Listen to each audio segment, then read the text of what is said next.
صلی علی محمد وعلی آل ابراہیم وعلی آل ابراہیم ان الحمد للہ نحمده ونستعینه ونستغفره ونؤمن به ونتوکل علیہ ونعوذ باللہ من شرور انفسنا ومن سیئات اعمالنا من يهده الله فلا مضل له ومن يضلل فلا هادي له واشهد ان لا اله الا الله واشهد ان محمدا عبده ورسوله اما بعد فإن خير الحديث كتاب الله وخير الهدي هدي محمد صلى الله عليه وسلم وشر الأمور محدثاتها وكل محدثة بدعة وكل بدعة ضلالة وكل ضلالة في النار أعوذ بالله من الشيطان الرجيم والفجر وليال عشر والشفع والوتر۔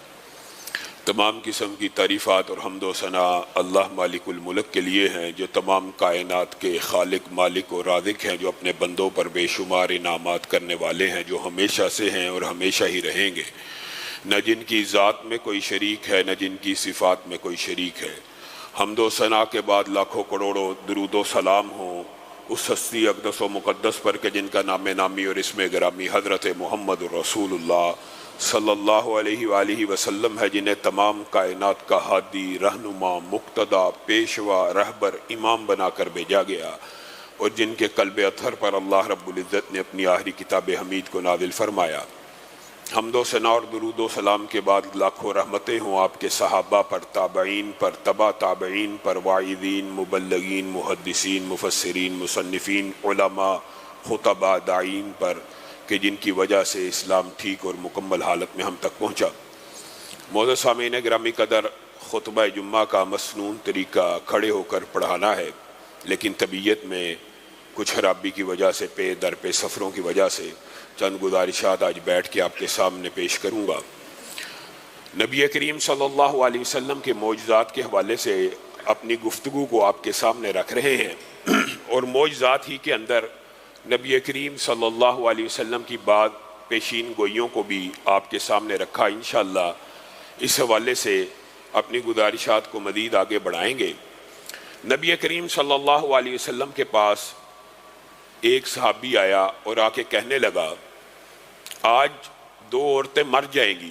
رسول اللہ صلی اللہ علیہ وسلم نے اس بات کو اگنور کیا، پھر آ کے کہنے لگا وہ تو روزہ رکھے ہوئے ہیں، اور وہ روزہ رکھتی ہیں، پے در پہ روزہ رکھتی چلی جاتی ہیں، اور کچھ کھاتی پیتی نہیں، ان کی جان تلف نہ ہو جائے، ان کو کچھ نصیحت کر دیجئے کہ اتنا پے در پہ اوپر نیچے روزے رکھنا، یہ بھی اپنی جان کو ظلم میں ڈال لینا یا اپنے نفس کے اوپر ظلم کر لینا، یہ کوئی مناسب بات نہیں ہے۔ نبی کریم صلی اللہ علیہ وسلم نے پھر اس بات کو اگنور کیا، اور معلوم ہوتا ہے، محدثین نے لکھا ہے، نبی کریم صلی اللہ علیہ وسلم کو اللہ رب العزت نے یہاں پہ ہی ان عورتوں کے احوال کا بتا دیا ہے جس کی وجہ سے نبی کریم صلی اللہ علیہ وسلم انہیں نظر انداز کر رہے تھے۔ صحابی پھر آیا، آج تو فوت ہی ہو جائیں گی، تو نبی کریم صلی اللہ علیہ وسلم نے کہا ان کو بلا لاؤ۔ دونوں عورتیں آئیں تو نبی کریم صلی اللہ علیہ وسلم نے ان کو کہا کیا کرو، الٹی کرو۔ تو ان دونوں عورتوں نے الٹی کی تو ان کے جسم میں سے خون اور گوشت کے لوتھڑے نکلے۔ رسول اللہ صلی اللہ علیہ وسلم نے صحابہ کو مخاطب ہو کے کہا، حلال چیزوں سے تو روزہ رکھتی تھی، اللہ کی حلال کردہ اشیاء کو تو تقوی اور خوف خدا کی وجہ سے چھوڑ دیتی تھی، لیکن مسلمان بھائیوں کے گوشت کو کھانے سے باز نہیں تھی آتی، روزہ رکھ کے بھی غیبت کیا کرتی تھی۔ اس کے اثرات ان کے جسم کے اوپر دیکھ لو کہ اب الٹی آئی ہے تو اس کے اندر خون بھی شامل ہے اور گوشت کے لوتھڑے بھی شامل ہیں۔ میرے بھائیوں، ہم لوگوں نے، اور یہ بالعموم جو عام فہم بات ہے، یہ بات درست ہے، ہم نے یہ سمجھا کہ گناہوں کے اثرات صرف روح پہ ہوتے ہیں اور بدن پہ نہیں ہوتے۔ اول گناہ کے اثرات روح ہی پہ ہوتے ہیں، اور روح غلیظ ہو جاتی ہے اور روح بد فطرت ہو جاتی ہے، پھر وہ جسم کو غلط کاموں پہ ابھارتی ہے اور جسم کو غلط سائیڈ پہ لے کے چلتی ہے۔ لیکن یہ کہہ دینا کہ گناہ کا اثر صرف روح پہ ہوتا ہے، یہ بھی کوئی درست بات نہیں ہے۔ آپ ایک عام مشاہدے کے طور کے اوپر کسی کو طعن و تشنیع کرنا مقصود نہیں، آپ کسی صحابی کو برا بلا کہنے والے کا چہرہ دیکھ لیں، کیا اس کے چہرے کے اوپر اثرات ہوتے ہیں کہ نہیں؟ عادی جھوٹ بولنے والے کا چہرہ دیکھ لیں، عادی گالی نکالنے والے کا چہرہ دیکھ لیں، عادی شراب نوش کا چہرہ دیکھ لیں۔ ہاں، کچھ لوگوں کے ہو سکتا ہے اثرات ظاہر نہ ہو، لیکن گناہوں کے اثرات بدن پہ بھی ظاہر ہوتے ہیں۔ یہ کہنا کہ بدن پہ گناہ کا کوئی اثر واقعہ نہیں ہوتا، تو حقیقت بات تو یہ ہے آج جتنے امراض آپ معاشرے میں دیکھ رہے ہیں، میں ایمانداری سے لوگ آتے ہیں، اگرچہ میں رقیہ شریعہ کا باقاعدہ باضابطہ طور پہ کام نہیں کرتا، لیکن اس علم کو حاصل کیا، پڑھا ہے، اپنے دوست احباب کی طرف ریفر کر دیتے ہیں، لیکن ان میں سے 90% جو مریض ہیں ان کی 2 وجوہات ہوتی ہیں، اور پہلی جو سب سے اہم وجہ یہ ہوتی ہے ان کے گناہ ہوتے ہیں، جس کی وجہ سے وہ ایسے ایسے موذی امراض کا شکار ہو چکے ہوتے ہیں کہ پھر نہ میڈیکل رپورٹس بھی آتے ہیں، نہ ان کو کسی قسم کی دوائی اثر کرتی ہے۔ اور کئی مرتبہ جو رقیہ شریعہ کرنے والے ہوتے ہیں یا عالم ہوتے ہیں، وہ ایگزیکٹ وہ گناہ بھی بھانپ لیتے ہیں کہ اس جسم کے اوپر فلاں گناہ کا اثر ہے جس کا نتیجہ یہ ہے۔ ان میں سے میرے بھائیوں ایک گناہ یہ غیبت بھی ہے، جس کو ہم نے بڑا معمولی سمجھ لیا ہے۔ یقین مانیے کئی مرتبہ ایسے مشاہدات اور واقعات نظروں سے گزرے ہیں کہ ایک بندہ عرصے سے گوشت نہیں کھا رہا، لیکن میڈیکل رپورٹ میں آ رہا ہے کہ وہ گوشت ڈیلی کھاتا ہے، گردوں کی رپورٹ خراب آ رہی ہے، اس کے اندر غیبت کے علاوہ کوئی عیب پایا نہیں گیا، اور جب اس نے اصلاح کی اللہ تعالیٰ نے اس کو شفا بھی دے دی۔ یہ کوئی چھوٹی بیماری نہیں ہے، اور یہ رسول اللہ صلی اللہ علیہ وسلم نے اس ایک موقع کے اوپر اس کی پیشین گوئی نہیں کی، بلکہ دوسرا مشہور واقعہ ہے، اکثر نے سنا ہوگا لیکن یاد دہانی کے لیے، رسول اللہ صلی اللہ علیہ وسلم ایک سفر میں ابو بکر و عمر کو بھی ساتھ لے کے چل پڑے، اور حضرت ابو بکر و عمر نے ایک ملازم کو اپنے ہمراہ لیا، اور اس ملازم کو ہمراہ لینے کا مقصد یہ تھا کہ جب ہم سفر میں رک جائیں گے، جب ہم سفر میں کہیں پہ ٹھہریں گے، سستائیں گے، کہیں پہ ریسٹ کریں گے، تو یہ ملازم ہمارے لیے کھانا پکائے گا، ہماری خدمت کرے گا۔ اب ایک رستے میں پڑاؤ آ گیا، آپ نے پڑاؤ ڈال لیا، حضرت ابو بکر و عمر نے بھی پڑاؤ ڈال لیا۔ اب جب انہوں نے پڑاؤ ڈالا، وہ جو ملازم تھا وہ بھی بالآخر انسان تھا، اتنا لمبا چوڑا سفر تھا، جیسے ہی نبی کریم صلی اللہ علیہ وسلم لیٹ گئے، قافلے والے لیٹ گئے، یہ ملازم بھی لیٹ گیا، اس کی آنکھ لگ گئی۔ حضرت ابو بکر و عمر آپس میں کتنی جلیل القدر ہستی ہیں، شخصیات ہیں، آپس میں ایک دوسرے کی طرف آنکھوں میں آنکھیں ڈال لی اور اشارہ کرنے لگے۔ اس کو ہم مراد یہ ہے، اشارے میں کہنے لگے یہ اس کو جس کو ہم کھانا پکانے کے لیے لائے تھے یہ ماشاءاللہ سو رہا ہے، جس کو ہم اپنی خدمت کے لیے لائے تھے وہ تو ریسٹ کر رہا ہے، وہ تو سو رہا ہے۔ کوئی بری بات نہیں کی، کوئی گالی نہیں نکالی، کوئی تان و تشنیع نہیں کی، صرف یہ جو ہلکا سا، اس کو کہتے ہیں حمز، یا حمز کیا، ہلکا سا اشارہ کیا، لمز کہہ لیں، ہلکا سا لمز کیا، اور ایک دوسرے کی صرف آنکھوں میں دیکھ کے اشارے کیے کہ یہ دیکھو جی سو رہا ہے، اس کو ہم خدمت کے لیے لائے تھے، اور بس اس بات کے اوپر ایک دوسرے کو دیکھ کے مسکرانا شروع ہو گئے، ہنسنا شروع ہو گئے۔ اب بھوک تو لگ چکی تھی، ملازم کو نہ اٹھایا، رسول اللہ صلی اللہ علیہ وسلم کے دربار میں پیش ہو گیا، اللہ کے رسول آپ نے جو کھانے کا انتظام کیا اس میں سے ہمیں بھی کھلا دیجیے۔ تو رسول اللہ صلی اللہ علیہ وسلم نے بڑی سنجیدگی کے ساتھ اپنے ان 2 عظیم اور جلیل القدر صحابہ کو دیکھا۔ یہ عظیم المرتبت صحابہ ہیں، یہ وہ ہیں جو ایک وہ ہے جو نبیوں کے بعد سب سے افضل ہے، اور دوسرا کون ہے جو ابو بکر کے بعد سب سے افضل ہے۔ یعنی دھرتی کی پشت کے اوپر 3 انسان عظیم الشان ایک جگہ پہ بیٹھے ہیں، اور وہ جو کائنات کا امام ہے اپنے ان 2 ساتھیوں کو دیکھ کے کہتا ہے ابو بکر و عمر تم اپنے حصے کا کھانا کھائے ہو، اے اللہ کے رسول آپ کہتے ہیں، آپ کی بات کو جھٹلایا تو نہیں جا سکتا، آپ نے کہہ دیا، لیکن واللہ ہم نے ابھی تک کچھ نہیں کھایا، تم اپنے حصے کا کھانا کھائے ہو، ہم نے ابھی تک کچھ نہیں کھایا۔ تم نے اس ملازم کی آپس میں کننکھیوں میں غیبت نہیں تھی کی، تم نے اپنے مردہ بھائی کا گوشت کھا لیا، تم نے اپنے حصے کا کھانا کھا لیا۔ ہم نے اس گناہ کو کیا سمجھا؟ کچھ بھی نہیں سمجھا، اور ہم یہ سمجھتے ہیں کوئی عیب کسی کے اندر موجود ہو تو وہ غیبت نہیں ہے۔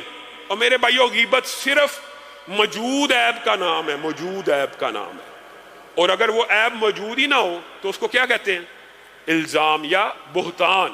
عیب موجود ہو اور اس کی پیٹھ پیچھے کیا جائے، اس کے منہ پہ اس کی اصلاح نہ کی جائے، اور اس کے پیٹھ پیچھے اس کے کسی دوست، اس کے کسی عزیز، اس کے کسی بھی حوالے سے رشتہ دار عزیز و اقارب کو پکڑ کے اس کا وہ عیب بیان کرنا جو اس میں موجود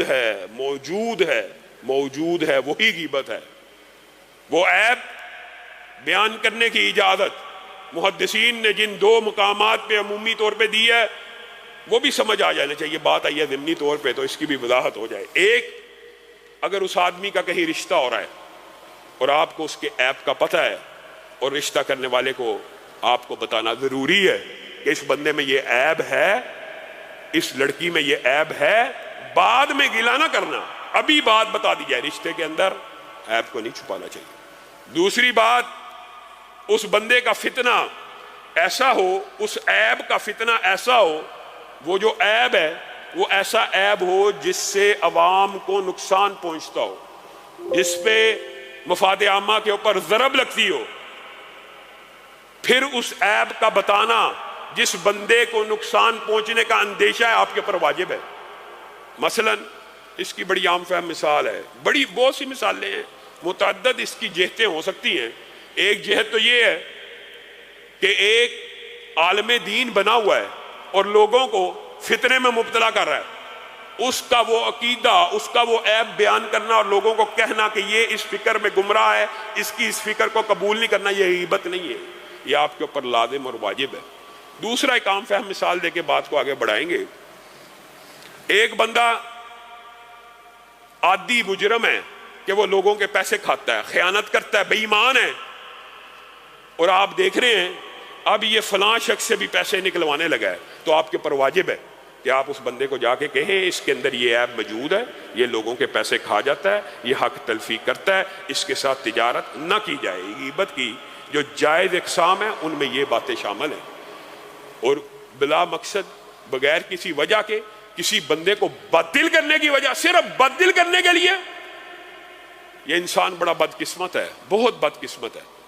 انسان غیبت کس وجہ سے کرتا ہے؟ بالعموم آپ نے دیکھا ہوگا غیبت کی جو سب سے بڑی وجہ ہوتی ہے وہ اپنے نفس کی تسکین ہوتی ہے۔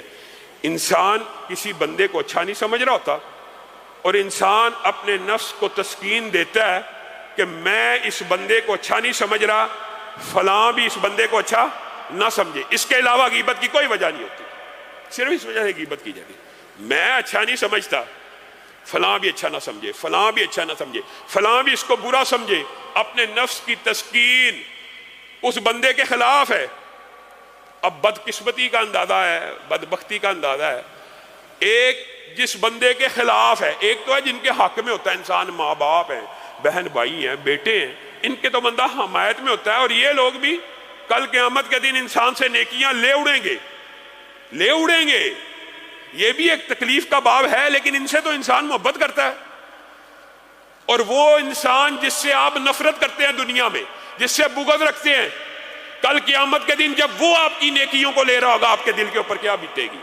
آپ تو اس سے بغض رکھتے تھے، آپ کے دل میں تو اس کی نفرت تھی، لیکن صرف ایک غیبت کی وجہ سے وہ آپ کی نیکیوں کو لے رہا ہے، صرف ایک غیبت کی وجہ سے وہ آپ کی نیکی۔ میرے بھائیوں، آپ نے کیا سمجھا کہ اگر کسی کی غیبت کر لی ہے تو کل قیامت کے دن وہ آپ سے نیکی نہیں لے گا؟ اللہ کی قسم وہ چھوڑے گا ہی نہیں، وہ کوئی ایک غیبت کو بھی معاف نہیں کرے گا۔ اس دن آپ اس کے ترلے کرتے رہے، منتیں کرتے رہے، یار مجھے معاف کر دو، نہیں، وہ کہے گا اللہ ریکارڈ لے کے آئیے، اس نے زندگی میں کتنی مرتبہ میری غیبت کی ہے، ایک غیبت کے بدلے میں مجھے اس کی نیکیاں چاہیے۔ انسان خواہ غیبت کر کے اپنی نیکیوں کو دیتا چلا جائے۔ اور میرے بھائیوں، ایک بات ضمنی طور پہ اس حوالے سے آئی ہے، یہ بھی باپ پیشین گوئیوں کا ہی ہے۔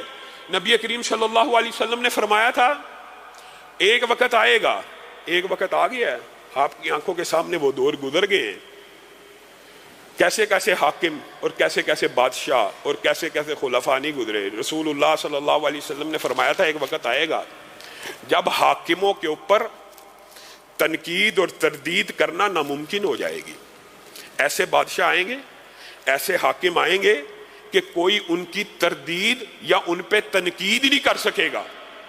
اور رسول اللہ صلی اللہ علیہ وسلم نے تنقید نہ کرنے والوں کے ایمان کو تو یہاں پہ موضوع بحث نہیں بنایا، اگلی حدیثوں میں موجود ہے اگرچہ یہ بات بھی، لیکن جن کے اوپر تنقید نہ ہو سکے گی، جن کی تردید کرنا ناممکن ہو جائے گی، رسول اللہ صلی اللہ علیہ وسلم نے فرمایا یہ قطار در قطار، لائن در لائن، ایک کے بعد ایک کر کے کے سارے حکمران جہنم میں چلے جائیں گے۔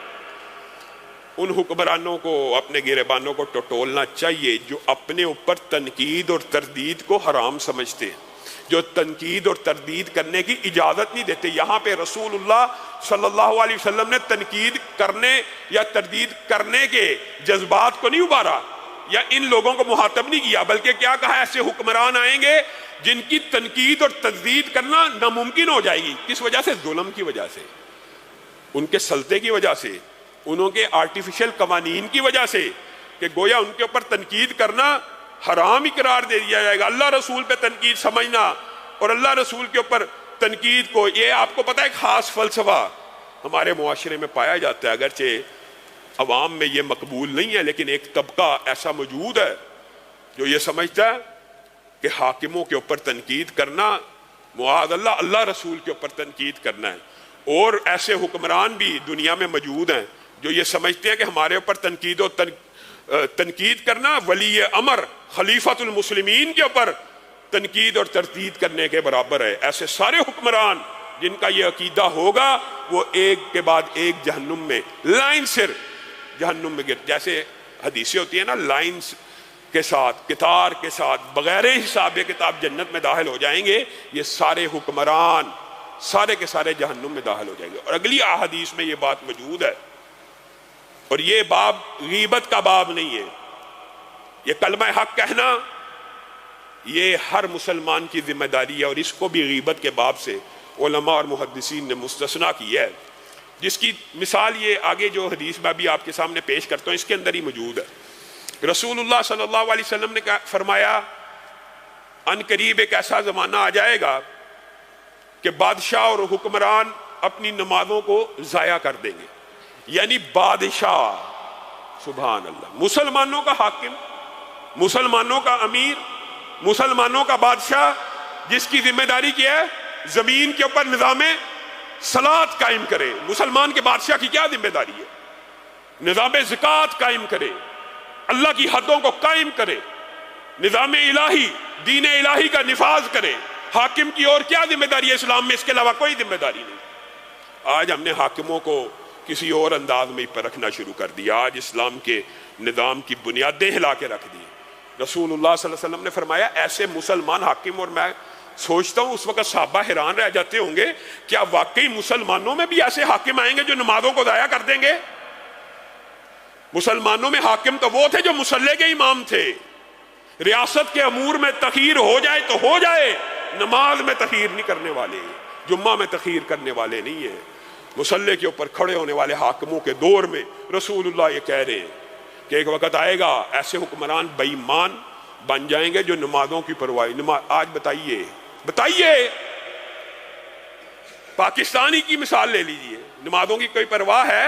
دوپہر ظہر کے ٹائم سے تقریب شروع ہوتی ہے، عشاء تک جلسے چلتے جا رہے ہیں، ناچ بھی ہو رہا ہے، بگڑے بھی ہو رہے ہیں، ہر پارٹی کی بات ہو رہی ہے، ڈول بھی بج رہے ہیں۔ نمازیں کہاں ہیں؟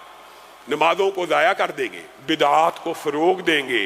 عبداللہ ابن مسعود اچانک بول اٹھے، اللہ کے رسول آپ نے ہمیں حاکموں کی اطاعت کا بڑا درس دیا ہے کہ حاکم اللہ اور اس کے رسول کا نمائندہ ہوتا ہے، ولی امر ہوتا ہے، اولو الامر میں شامل ہے، تو ابھی آپ یہ بات کہہ رہے ہیں ان کی اطاعت کا کیا حکم ہے؟ تو رسول اللہ صلی اللہ علیہ وسلم نے صاف منہج نبوی بیان کر دیا، اور ان لوگوں کو غور کرنا چاہیے جن کا یہ فلسفہ اور عقیدہ نظریہ بن گیا کہ جو بھی حاکم بن جائے اس کی اطاعت اسی طرح جیسے اللہ اور رسول کی ہے۔ بعض لوگوں نے، ہندوستان کے بعض مسلمانوں نے تو مودی کو بھی امیر المومنین کہہ دیا، وہ شام کا بشار الاسد بھی امیر المومنین بن گیا۔ ان لوگوں کو بھی اپنی اصلاح کرنی چاہیے۔ یہاں پہ عبداللہ ابن مسعود نے سوال کیا تو رسول اللہ صلی اللہ علیہ وسلم نے کہا ایسے نافرمانوں کی اطاعت نہیں ہوگی، اطاعت صرف معروف میں ہوتی ہے، اطاعت صرف معروف میں ہوتی ہے۔ جب نیکی کا حکم دیں گے اطاعت کی جائے گی، جب بدی کا حکم دیں گے ان کو روکا بھی جائے گا، ٹوکا بھی جائے گا، ان کے خلاف کلمہ حق کہہ کے افضل ترین جہاد کا فریضہ بھی انجام دیا جائے گا۔ عبداللہ ابن مسعود ان کی اطاعت نہیں ہوگی۔ اور یہاں تک کہ کئی رسول اللہ صلی اللہ علیہ وسلم کی پیشین گوئیاں اتنی عجیب ہوتی ہیں کہ انسان کو لگتا ہے جیسے آج کے دن کے لیے انہی احادیث کے ضمن میں ایک حدیث بڑی حیرت انگیز پڑی.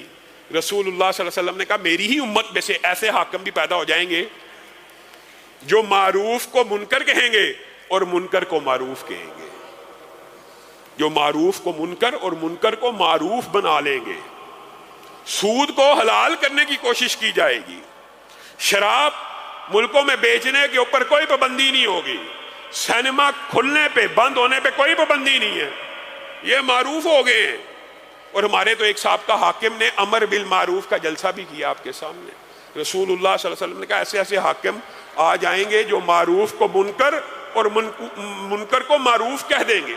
آج آپ اپنے ارد گرد کے حالات کا جائزہ لے لیجئے. کیا رسول اللہ صلی اللہ علیہ وسلم کی یہ جو پیشین گوئیاں ہیں یہ غلط ہے؟ میرے بھائیوں، معجزات کا باب انشاءاللہ اس کو جاری رکھیں گے اور کوشش کریں گے جلد از جلد ختم ہو جائے. لیکن آج میں آپ کے سامنے ایک اور بات بھی رکھنا چاہتا ہوں. جو ابتدا میں آیتیں پڑھی ہیں والفجر ولیال عشر والشفع والوتر. میرے بھائیوں، اللہ رب العزت کے فضل و کرم سے ہم زمین کی پشت کے اوپر، دھرتی کی پشت کے اوپر ان سب سے افضل ترین ایام میں داخل ہو گئے ہیں جو رسول اللہ صلی اللہ علیہ وسلم کے نزدیک اور اللہ کے نزدیک اس دھرتی اس کائنات میں سب سے افضل ایام ہیں. آج یکم کا چاند الحمدللہ رات کو نکل آیا اور اس یکم کے چاند کی جو فضائل ہیں، مناقب ہیں، یہ علماء کے اندر، طلباء کے اندر معروف ہیں. اور الحمدللہ یہ علماء ہی کی محنتیں اور کاوشیں ہیں. پچھلے لگاتار 10 سال کی محنتوں سے یا سوشل میڈیا سے یا آپ یہ کہہ لیں سوشل میڈیا کی کمیونیکیشن اور ابلاغ سے اب کسی حد تک عوام کو بھی ان دنوں کی اہمیت کا اندازہ ہو گیا. ہمارا معاشرہ کیا ہے برِ صغیر کا؟ ہمیں شب برات کا پتہ ہے، ہمیں کنڈوں کا پتہ ہے، ہمیں 11ویں کا پتہ ہے، ہمیں 40ویں کا پتہ ہے، ہمیں چہلم کا پتہ ہے. وہ تمام ایام ہمیں یاد ہیں جن کا شریعت میں کوئی وجود نہیں، جو رسول اللہ صلی اللہ علیہ وسلم کی سنت سے ثابت نہیں ہے. اور جو ایام رسول اللہ کے نزدیک، اللہ کے نزدیک سب سے افضل ہیں، آپ خود ایمانداری سے بتلائیے. ہمارے ہاں ایک مثال دے رہا ہوں، کسی کو تان اور تشنیع کرنا مقصود نہیں، اصلاح مقصود ہے. رمضان المبارک کی اہمیت تو مسلمہ ہے نا. رمضان کی اہمیت چلو شکر ہے اس برِ صغیر میں بھی لوگوں کو پتہ ہے، لیکن ایمانداری سے بتائیے کیا رمضان کے 30 دن ہم ایسے جوش و خروش اور ورلے سے مناتے ہیں جیسے 12 ربیع الاول کو مناتے ہیں؟ پورا معاشرہ جیسے 12 ربیع الاول منا رہا ہوتا ہے، جس کی دین کے اندر کوئی اصل یا سنت رسول یا صحابہ یا خلفائے راشدین سے کوئی بات اس دن کی ثابت نہیں ہے، وہ تو ہم جوش و خروش سے مناتے ہیں. وہ رمضان جن کی عبادتوں کو افضل کہا گیا، جن کے نوافل کو افضل کہا گیا، جن میں کیا جانے والا عمرہ حج کے برابر کہا گیا، وغیرہ وغیرہ، آپ سب ان کے فضائل و مناقب کو جانتے ہیں. کیا ہم وہ ایام اس طرح سیلیبریٹ کرتے ہیں؟ اب اگلی بات سن لیجئے.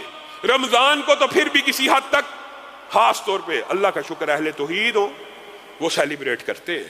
ایک فیسٹیوٹی کی کیفیت ہوتی ہے، مسجدیں آباد ہو جاتی ہیں، لوگوں کا مسجدوں کی طرف رجحان ہو جاتا ہے. لیکن میں آپ سے ہی سوال پوچھتا ہوں، جب وہ ایام افضل ہونے کی وجہ سے ان میں نیکیوں اور عبادتوں کے کام زیادہ کیے جاتے ہیں، تو آپ ان 10 دنوں کو اس طرح، ان 10 دنوں کا اس طرح احترام، اکرام، توقیر اور عزت کیوں نہیں کرتے؟ جو 10 دن، آج یہ بات یاد رکھ کے جائیے گا، جو 10 دن رمضان کے 30 دنوں سے بھی زیادہ افضل ہے. میں آپ کو شرح صدر سے یہ بات کہہ رہا ہوں، اور علماء کا اس بارے میں اتفاق ہے، اور علماء کے اتفاق کی بھی وہ اہمیت نہیں ہے جو رسول اللہ صلی اللہ علیہ وسلم کے قول کی اہمیت ہے. رسول اللہ صلی اللہ علیہ وسلم نے کہا افضل ترین ایام اس دنیا میں، آپ کو پتہ کچھ ایام سے بہتر ہوتے ہیں، یہ تو ایک عام فہم بات ہے. باقی مہینوں سے حرمت کے 4 مہینے افضل ہیں.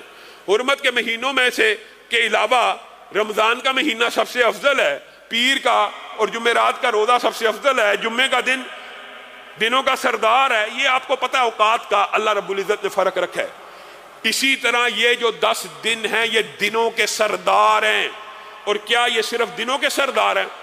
یہ جو والفجر ولیال عشر والشفع والوتر، یہاں پہ بڑے بڑے ائمہ، محدثین، تابعین، تبع تابعین نے اس کی تشریح میں لکھا ہے والفجر ولیال عشر، اللہ رب العزت نے ان 10 دنوں کی قسم کھائی ہے۔ یہ جو 10 دن شروع ہو گئے ہیں یہ ان کی عظمت کے اوپر دلالت کرتے ہیں، اور رسول اللہ صلی اللہ علیہ وسلم نے کہا یہ ایام افضل ایام ہیں، اور اس افضل ایام کا ترجمہ بھی صحابہ نے رسول اللہ سے پوچھ دیا۔ سبحان اللہ، قربان جائیں صحابہ کی عظمت کے اوپر بھی۔ جب بھی کوئی سوال آیا، جب بھی ذہن میں سوال کی گنجائش آئی، یہ نہ ہوا رک کے پوچھ لیا کہ اللہ کے رسول ان ایام میں آپ کہہ رہے ہیں نیکی کی بڑی فضیلت، اور یہ بات بھی سمجھ لیجئے شرح صدر کے ساتھ کوئی بندہ 2 رکعت نماز رمضان میں پڑھتا ہے اور 2 رکعت نفلی نماز ان ایام میں پڑھتا ہے، اللہ کی قسم ان ایام میں پڑھنے والی 2 رکعتیں رمضان میں پڑھی گئی 2 رکعتوں سے افضل ہیں۔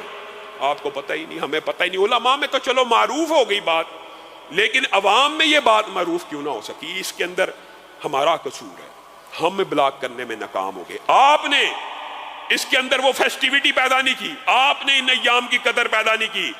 یکم ذی الحجہ کا چاند طلوع ہو گیا، اب کیا ہونا چاہیے؟ صحابہ کا انداز ہونا چاہیے، اللہ اکبر لا الہ الا اللہ واللہ اکبر اللہ اکبر وللہ الحمد۔ صحابہ نکل جاتے تھے بازاروں میں نکل جاتے تھے اس ایام کے اندر بھی۔ جب انہوں نے لوگوں کو اس ایام کی فضیلت سے غافل پایا تو لوگوں میں نکل گئے اور تکبیرات بلند کرنا شروع کر دی کہ یہ دن ہے، یہ کس لیے ہے؟ آپ نے کبھی غور کیا کیوں ہے؟ پوری دنیا سے حاجی اللہ رب العزت کی بارگاہ میں وہاں پیش ہو رہے ہوتے ہیں، میں اور آپ تو نہیں پیش ہو سکے، میں اور آپ تو نہیں جا سکے، ان کو اللہ نے موقع دے دیا، وہ تو پیش ہو گئے، ان کے مقدر اور نصیبے کا کیا کہنا؟ لیکن آپ اپنے مقدر اور نصیبے کو ان کے ساتھ ہم آہنگ کیوں نہیں کرنا چاہتے؟ آپ یہیں پہ رہ کر جس طرح وہ تکبیریں بلند کر رہے ہیں، یہاں پہ رہ کر اسی طرح تکبیرات کو بلند کیجئے۔ رسول اللہ صلی اللہ علیہ وسلم نے جب یہ کہا ان ایام میں کیا گیا نیکی کا عمل باقی ایام میں کیے گئے نیکی کے عمل سے بھی افضل ہے، ایک صحابی کھڑا ہو گیا، اللہ کے رسول جہاد فی سبیل اللہ سے بھی؟ اب بتائیے، رسول اللہ سے یہ سوال پوچھ لیا، آپ نے جہاد فی سبیل اللہ کی بڑی فضیلت بیان کی ہے، کیا سبحان اللہ کہنا مفہوم یہ ہے؟ یہ صحابی نے نہیں کہا۔ کیا سبحان اللہ کہنا، کیا الحمدللہ کہنا، کیا اللہ اکبر کہنا ان دنوں میں جہاد فی سبیل اللہ سے بھی افضل ہے؟ رسول اللہ صلی اللہ علیہ وسلم نے کہا ہاں جہاد فی سبیل اللہ سے بھی افضل ہے، الا یہ کہ کوئی مجاہد پورا مال لے کے نکلے، اپنی جان کو لے کے نکلے، مال بھی لٹائے جان بھی لٹائے، وہ سبحان اللہ کہنے والے سے افضل ہو سکتا ہے، اس کے علاوہ کوئی نہیں۔ ان 10 ایام میں بین اسی طرح عبادت کرنے کی کوشش کیجئے جس طرح آپ رمضان میں کیا کرتے ہیں، اور رمضان سے بھی زیادہ رات کو ہر صورت 2 رکعتوں کے اندر 29واں 30واں پارہ پڑھیے، ان 10 دنوں کے اندر ہر صورت پڑھیے۔ یہ ایام ایسے ہیں، رسول اللہ صلی اللہ علیہ وسلم 9 کے 9 دن ان ایام میں روزہ رکھا کرتے تھے، اور ان میں ایک روزہ ایسا ہے، ایک روزہ جس سے 1 سال اگلے 1 سال پچھلے گناہ معاف ہو جاتے ہیں۔ ہم ان ایام کی اہمیت سے غافل ہیں، ہمیں اللہ نے وہاں جانے کا موقع نہیں دیا، لیکن ہم ان کے ساتھ ہم آہنگ تو ہو جائیں، ہم زبان تو ہو جائیں، ہم آواز تو ہو جائیں۔ مسلمان جہاں کہیں ہو وہ ایک دوسرے سے ہم آہنگ ہے، یہی اخوت ہے، یہی اسلام ہے۔ یہ بات نہیں ہے کہ جو حج پہ چلے گئے وہ تو فیوض و برکات سمیٹ لیں گے، جو یہاں رہ گئے کیا وہ فیوض و برکات نہیں سمیٹیں گے؟ اور میرے بھائیوں، نفل سے بھی زیادہ اہم فرضی باتیں ہوتی ہیں، فرضی باتیں۔ فرضی باتوں سے جیسے انسان اللہ کے قریب آتا ہے، نفل سے ویسے نہیں آتا۔ اور انسان یہ سوچے کہ میں نفلی باتیں تو رات کی تہجد کی نماز پوری پڑھوں گا لیکن 2 فرض نمازیں چھوڑ دوں گا، میرا درجہ بلند ہو جائے گا، خاک میں مل جائے گا۔ فرض پہلے ہی ہے۔ اور میرے بھائیوں، حج کرنے والا کتنی محنت سے، کتنی سٹرگل سے، کتنی جدوجہد کر کے حج کرنے گیا ہے، پیسہ لگایا ہے، ویزا لگایا ہے، محنت کی ہے، سٹرگل کی ہے، کتنا لمبا پروسیس ہے، آپ سب جانتے ہیں۔ اور من خرج من بیتہ متطہرا، آپ کے لیے اللہ نے کیا آسانی کی ہے؟ جو گھر سے وضو کر کے نکلے، کس کے لیے؟ فرض نماز کے لیے۔ فاجرہ کاجر الحاج المحرم، اس کا اجر ایسے ہے کہ جیسے ایک حاجی نے گھر سے احرام پہنا اور بیت اللہ کا حج کر لیا۔ ایک نماز پڑھنے کے لیے گھر سے نکلنا، فرض نماز کے لیے جب بھی سستی طاری ہو، اس حدیث کو ذہن میں دہرایا کریں۔ ایک حج کا ثواب صرف گھر سے نکلنے پہ ہے، نماز پڑھ لینے کا اجر و ثواب کیا ہوگا، اس کا اندازہ تو اللہ ہی بہتر جانتا ہے، اور رسول اللہ صلی اللہ علیہ وسلم ہی بہتر بیان کر سکتے تھے۔ صرف گھر سے باوضو ہو کر نکلنے کا اجر و ثواب اتنا ہے، ان ایام کو ہم نے غفلت میں گزار دینا، حتیٰ کہ رسول اللہ صلی اللہ علیہ وسلم نے ان ایام میں ہم آہنگی کی ایسی حدیثیں بھی پیش کی ہیں۔ جس نے قربانی کا ارادہ کیا ہوا ہے وہ آج کے بعد بال نہ کٹائے، ناخن نہ کٹائے۔ کن کے ساتھ ہم آہنگی ہو رہی ہے؟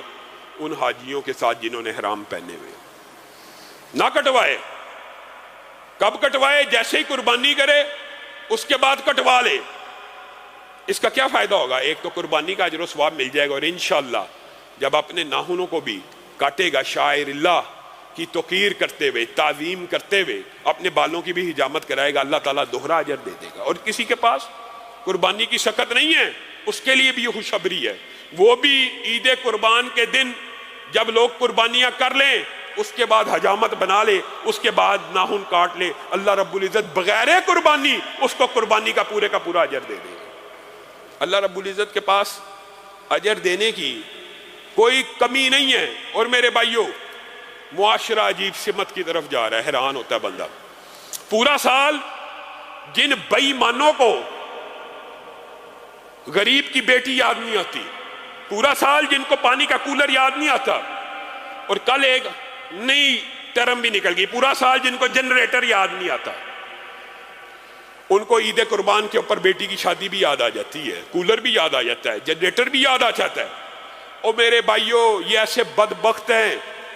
حضرت ابراہیم بیٹے کی قربانی لے کے نکلے تھے، شیطان نے بار بار ورگلایا تھا، آپ بھی قربانی لینے نکلیں گے، یہ آپ کو بار بار ورگلائیں گے، بکرے کی جگہ کولر لگا دو، بکرے کی جگہ بیٹی کو فلاں کو جہیز دے دو، بکرے کی جگہ ایک کل بندے نے عجیب و غریب پوسٹ کی، میں نے اپنے دوست کو جنریٹر لگا کے دے دیا۔ اللہ کی قسم کھا کے کہتا ہوں کہ جن لوگوں نے قربانی کرنی ہوتی ہے وہی پورا سال کولر کا انتظام بھی کرتے ہیں، پانی کا انتظام بھی کرتے ہیں، وہی بچیوں کی شادی پہ مدد کرتے ہیں۔ جنہوں نے پورا سال بعد قربانی بھی نہیں کرنی ہوتی، نہ انہوں نے بچیوں کا جہیز بنانا ہوتا ہے، نہ کولر دینا ہوتا ہے، ان کو یہ بچیوں کے کولر اور جہیز کبھی پی سی میں کھانا کھاتے ہوئے یاد نہیں آئے، کبھی مہنگا موبائل خریدتے ہوئے یاد نہیں آئے، کبھی ویلنٹائن ڈے کے اوپر اربوں روپے اڑاتے وقت یاد نہیں آئے۔ ویلنٹائن ڈے اربوں روپے اجڑے ہیں، اربوں روپے برباد ہو رہے ہیں، تب بیٹی کا جہیز نہیں بن سکتا، تب کولر نہیں لگ سکتا۔ اور یہ تبلیغ کا کوئی انداز نہیں ہے کہ ایک نیکی کو ختم کر کے دوسری نیکی کی ترویج دی جائے۔ رسول اللہ صلی اللہ علیہ وسلم جب تک رہے دنیا پہ ایک دفعہ بھی قربانی کو مس نہیں کیا۔ رسول اللہ کے سامنے بھی صحابہ آئے تھے غریب، رسول اللہ نے کبھی کسی صحابی کو کہا قربانی نہ کرو، اس کے مہر کا انتظام کر دو؟ رسول اللہ صلی اللہ علیہ وسلم نے بلکہ اس سے اپوزٹ فرمایا کہ میری مسلمان امتی ہو، قربانی کے دن اس کی جیب میں اتنا پیسہ ہو کہ وہ قربانی کا جانور لے سکے یا قربانی کے جانور میں حصہ ڈال سکے، حدیث صحیح ہے، مفہوم یہ ہے، اور وہ قربانی نہ کرے، قربانی کے پیسے جیب میں موجود ہو۔ یہاں پہ بہت سے لوگوں کو یہ بھی مغالطہ لگا شاید قربانی صاحب نصاب ہونے کے اوپر فرض ہوتی ہے، نہیں، قربانی کے دنوں میں جس کی جیب میں اتنا پیسہ موجود ہے، ان دنوں میں جس کے پاس اتنی سیونگ موجود ہے کہ وہ قربانی کا جانور خرید سکے یا قربانی کے جانور میں حصہ ڈال سکے، اور وہ قربانی نہ کرے، تو رسول اللہ صلی اللہ علیہ وسلم نے پیشانی کے اوپر بل ڈالتے ہوئے نفرت کے انداز میں کہا پھر وہ ہماری عیدگاہ میں ہرگز نہ آئے، پھر وہ ہماری عیدگاہ میں ہرگز نہ آئے۔ قربانی کے پیسے جیب میں اور قربانی نہیں کر رہا۔ اور میں ان لبرل اور سیکولر لوگوں کو بھی کہنا چاہتا ہوں، مسلم معاشرے کے اندر آپ اسلامی شاعر کے اوپر چوٹ کر کے اپنے آپ کو کلین چٹ نہیں دے سکتے۔ اسلامی معاشرہ ہے، آپ کو اسلامی شاعر کے اوپر طنز، تنقید اور چوٹ کی اجازت نہیں دی جا سکتی، آپ کو فتنہ اور انتشار پھیلانے والا سمجھا جائے گا۔ عجیب و غریب بات ہے، میکڈونلڈ کے باہر، KFC کے باہر مرغی کو ذبح کر کے برگر کھا کھا کے پورا سال ٹکے کباب ہوٹلوں کے اوپر عیاشی کر کے، قربانی کے دنوں میں ان کے دل کے اندر جانوروں کی بھی محبت بیدار ہو جاتی ہے۔ ہاتھ کے اندر KFC کا برگر ہے، ہاتھ کے اندر میکڈونلڈ کا برگر ہے، وہ سبزی سے بنا ہوا ہے، وہ کسی جانور کی گردن کے اوپر چھری چلا کے نہیں بنا۔ پوری کارپوریٹ انڈسٹری لاکھوں جانوروں کو جب تلف کر کے اپنے بزنس چلا رہی ہوتی ہے پورا سال، ان کی زبان سے ایک لفظ نہیں نکلتا، اور قربانی کے موقع کے اوپر ان کو بکروں کی مظلومیت یاد آ جاتی ہے، ان کو گائے بڑی مظلوم نظر آتی ہے، ان کو اونٹ بڑا بیچارہ نظر آتا ہے۔ یہ عقل کے اندھے ہیں، ان کی دشمنی اسلامی شاعر سے ہے۔ عمل میں بتائیے پاکستان کا کوئی لبرل اور سیکولر کون سا ایسا ہے جس نے پورے سال میں گوشت نہیں کھایا؟ ایک بھی ایسا دکھا دے۔ ایسے یہ بے ایمان ہے۔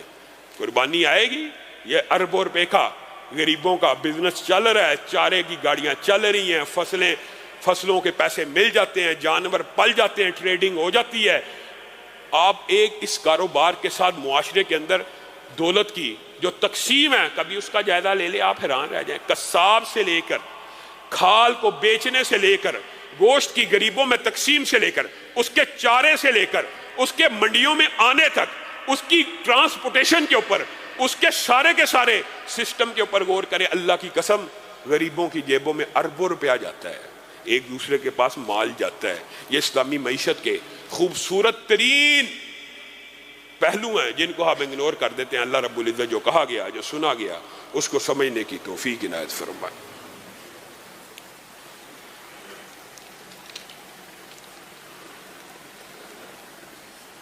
قاری صاحب اس کو تھوڑا اوپر کریں۔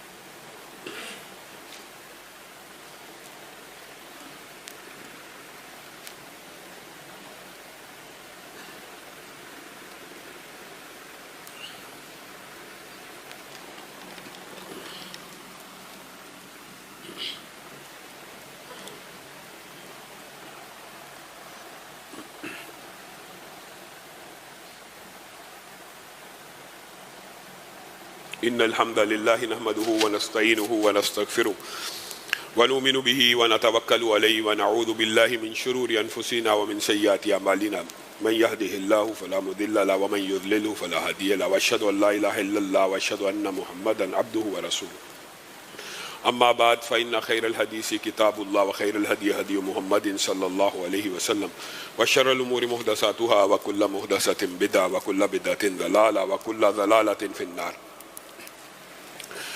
معزز سامعین گرامی قدر، ایک تو آپ نے ان 10 ایام کی جو روٹین بنانی ہے، اللہ رب العزت کے فضل و کرم سے وہ آپ ایک شیڈول بنائیں۔ انشاءاللہ راکب بھائی مسجد کے بعد وہ لسٹ بھی لگا دیں گے جو رمضان میں لگائی تھی، تو آپ نے اس شیڈول کے مطابق ان 10 دنوں کو، ان ایام کو اللہ رب العزت کی تکبیرات، تحلیلات کے اندر گزارنا، اللہ کے ذکر میں گزارنا۔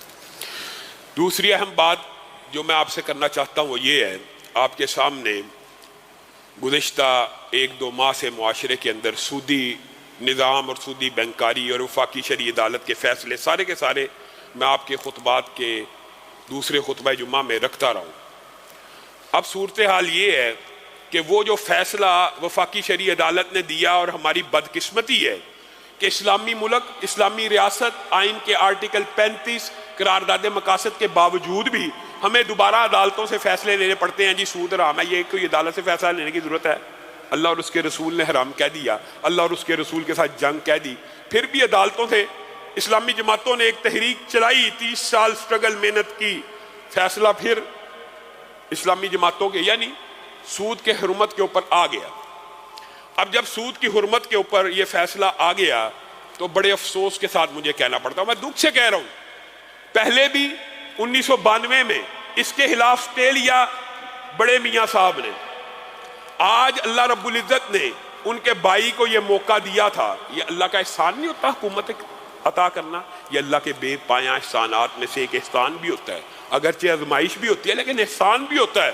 آج چھوٹے بھائی کے پاس موقع تھا کہ اس ساری کی سارے امر کے اوپر، اس ساری کی ساری غلطی کے اوپر، اس سنگین نوعیت کے گناہ کے اوپر قلم پھیر کر وہ اپنے سابقہ گناہوں کو بھی معاف کروا سکتے تھے، لیکن نہیں۔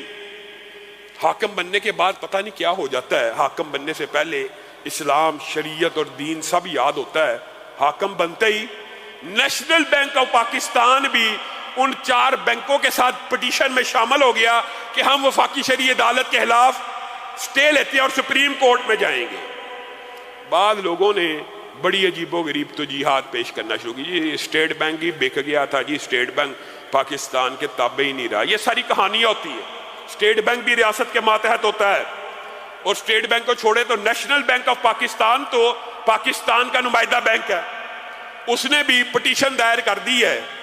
سود کے خلاف جو فیصلہ آیا تھا ان سارے کے سارے بینکوں نے سٹے لے لیا ہے۔ اب مجھے ایمانداری سے بتائیے، دل سے بتائیے، اسلام کلمہ گو تو ہم سارے ہیں، کیا اللہ اور اس کے رسول کے خلاف جنگ جیتی جا سکتی ہے؟ جبکہ اللہ اور اس کے رسول قرآن پاک میں کہتے ہیں کہ اللہ اور اس کا رسول ہی ہمیشہ غالب آئے گا، جنگ میں ہمیشہ اللہ اور رسول ہی کی فتح ہوگی۔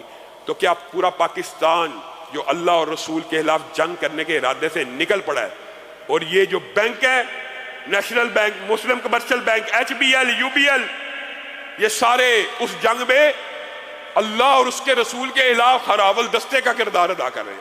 آپ سب کو چاہیے ان کا بائیکاٹ کریں، جن جن کے اکاؤنٹس ان میں موجود ہیں نکال لیں۔ لیکن جب ہم یہ بات یہ کہتے ہیں تو اس کا مطلب یہ نہیں ہے میرے بھائیوں، یہ نہ سمجھنا، اللہ کی قسم یہ نہ سمجھنا کہ باقی بینک جائز ہیں، ہرگز جائز نہیں ہے۔ لیکن ان بینکوں نے صفحے اول میں رسول اللہ اور اللہ کے خلاف جنگ لڑنے کا فیصلہ کیا، وہ بینک خاموش ہیں، بینک وہ بھی سودی ہیں، حرام کام وہاں پہ بھی ہے۔ اور میرے بھائیوں کیا مغالطہ ہو گیا، اس آڑ میں یہ بھی نہ سمجھ لینا کہ یہ جو اسلامی بینکنگ کا سسٹم ہے، جو ہیلا بنایا ہوا، یہ بھی سارے کا سارا جائز ہے۔ اسلامی بینکنگ بھی علماء نے جو فتوے دی ہے صرف تب جائز ہوتی ہے جب کوئی انویسٹر، پیسہ انویسٹ کرنے والا، آپ نے 1 کروڑ روپیہ دیا ہے، آپ کو پتا ہو اس 1 کروڑ کے عوض بینک نے کون سی پراپرٹی خریدی ہے، کون سے کاروبار میں لگایا ہے، کتنا سریا خریدا ہے۔ اسلامی بینکنگ کے جواز کے جتنے فتوے ہیں وہ انویسٹمنٹ کمپنی کے اعتبار سے ہیں، ضروری نہیں ہے کہ اسلام میں بینک کا لفظ ہی ہو۔ اسلام میں شرکت الاستثمار ہے، انویسٹمنٹ کمپنی ہے، انویسٹمنٹ کمپنی جائز ہوتی ہے۔ ایک بندہ دوسرے بندے کو پیسے دے کہ فلاں کاروبار میں لگا دے، پرافٹ کی تقسیم اس حساب سے ہو جائے گی، یہ جائز ہوتا ہے۔ لیکن آج کے دور میں جتنے بھی اسلامی بینک ہیں وہ کنونشنل بینکنگ کر رہے ہیں، کوئی انویسٹمنٹ نہیں کرتے۔ آپ سے پیسہ لیا اسٹیٹ بینک کے پاس یا بڑے بینکوں کے پاس، سود پہ پیسے کا کرایہ بھی جائز قرار دے رہے۔ آج بعد ایسے ہیلے کے ذریعے دکھ ہوتا ہے، صاحب علم، صاحب دین اور تقوی والے بعد بھی اس ہیلے کا شکار ہو گئے ہیں۔ جی یہ جو ہوتا ہے جی یہ تو نہیں ہے، پیسے کا کرایہ بھی کبھی تجارت ہوئی ہے؟ 1 کروڑ کے عوض 1 کروڑ کے اوپر 1 لاکھ روپے مہینہ ملے گا، یہ پیسے کا کرایہ نہیں ہے بغیر تجارت کے؟ اس کو بھی حرام کرنے کے لیے آپ کو دلائل کی ضرورت تھی؟ ایسے ہیلوں سے بچنا چاہیے، اور تمام عوام کو یک زبان ہو کر ان حوالوں سے اپنی تمام کے تمام لوگوں کو سوشل میڈیا کے اوپر اویئرنس بھی پھیلانی چاہیے، ان کا بائیکاٹ بھی کرنا چاہیے۔ اور انشاءاللہ عید کے بعد جو جمعہ آئے گا اس کے اندر آپ سے یہ گزارش بھی کرنی ہے، پورے ملک کے اسلام پسندوں سے، دین پسندوں سے، اور آج بھی آئی ہے ضمنی طور پہ کہ یہ جو اسلام کے اوپر شب و روز حملے ہیں ان کے خلاف جب تک ہم ایک نہیں ہوں گے، تنظیم سازی نہیں کریں گے، متفق نہیں ہوں گے، پورے پاکستان کے اسلام پسند اہل توحید، اہل حدیث جہاں جہاں ہیں وہ ایک لڑی میں جب تک نہیں پروئے جائیں گے، مرکز سے رابطے میں نہیں آئیں گے، جماعتوں میں واپس نہیں آئیں گے، سیاسی پارٹیوں میں پھرتے رہیں گے، تو آپ کا کوئی والی وارث نہیں۔ انشاءاللہ ہم نے یہ ارادہ اور پلان کیا ہے کہ اللہ رب العزت کے فضل و کرم سے ہم عید کے بعد اس تنظیم سازی کو یہاں سے شروع کریں گے، اسی مرکز سے شروع کریں گے۔ آپ سب احباب نے تب بھی آپ کے سامنے یہ بات میں رکھوں گا، اس کے اندر بڑھ چڑھ کے حصہ لینا۔ آج آپ کے سامنے ایک اہم اعلان اور بھی کرنا ہے۔ ویسے تو آپ کے علم میں ہے کہ مسجد کی تعمیر جاری ہے، اور اس کے اندر بھی آپ سب ساتھی حصہ ڈالا کریں، لیکن آج آپ کے سامنے ایک بات رکھنی ہے کہ افغانستان کے ہمارے بھائی جن کے اوپر زلزلہ بھی آیا، مصیبتیں بھی سہی، 20 سال سامراج کا، پوری دنیا کی قوت اور طاقتوں کا مقابلہ کیا، آج وہ زلزلے کا شکار ہیں، آج وہ مجبور ہیں، آج وہ بے بس ہیں، آج وہ بے کس ہیں۔ آج ان مسلمان بھائیوں کے لیے بھی مدد کی ضرورت ہے، اور انہوں نے اپیل کی ہے پوری اسلامی دنیا سے اور غیر اسلامی دنیا سے بھی۔ اور میں یہ بھی کہنا چاہتا ہوں ان مظلوموں کے اوپر، وہ جو بینکوں کے اوپر پابندیاں لگا کر تم نے کیا لے لیا، ان کے اوپر سے پابندیاں بھی اٹھانی چاہیے، اور آپ خاص کر پاکستان کے مسلمانوں کو ان بھائیوں کی ہر صورت مدد کرنی چاہیے جس طرح بھی ہو سکے۔